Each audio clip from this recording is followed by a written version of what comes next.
Bonjour et bienvenue chez Nextless. Voici une petite démonstration de notre quantitatif de notre PCR ultra rapide. On va commencer avec un prélèvement nasal. Donc voici.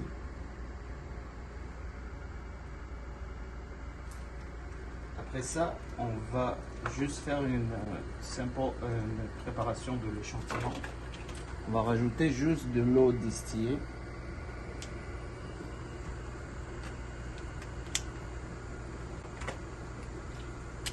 On va le mélanger. Une fois mélangé, on va prendre 10 microlitres d'échantillon. On va juste utiliser un tube pour ce test. Voici, c'est fait. Donc on va choisir le test.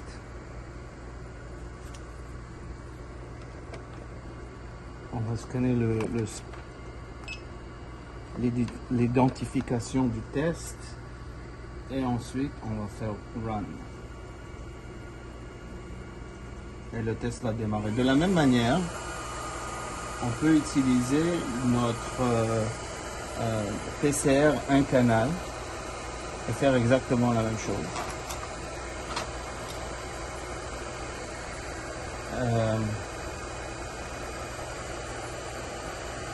Et ça fonctionne exactement de la même manière, sauf ça utilise n'importe quel navigateur d'internet. D'accord? Ici on utilise un téléphone ici et on run le test. De la même façon qu'on fait un test nasal, on peut aussi faire un test d'air.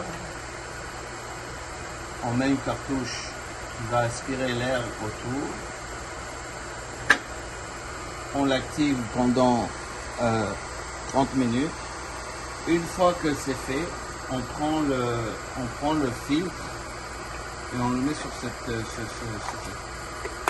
verre. Et après ça, on injecte le lice buffer. Une fois que ça c'est fait, on prend l'échantillon de la même manière qu'on a fait le test nasal. On va le mettre dans le tube. Et une fois qu'on le met dans le tube, on peut le mettre directement dans la machine et faire le test. Donc de la même façon qu'on fait un test humain nasal, on peut aussi tester l'environnement. À la fin du processus du PCR, on va avoir un rapport détaillé qui va nous donner le résultat et il va nous montrer l'amplification du test. Et il va nous dire si c'est positif ou négatif.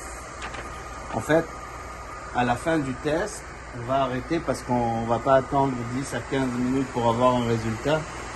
On est limité un peu avec le temps.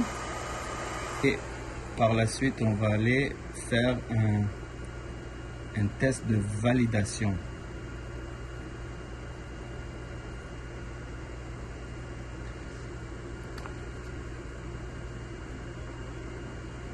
On va choisir le canal numéro 1 et on va faire un test de validation. Donc ce test va nous dire si on est dans le positif ou dans le négatif.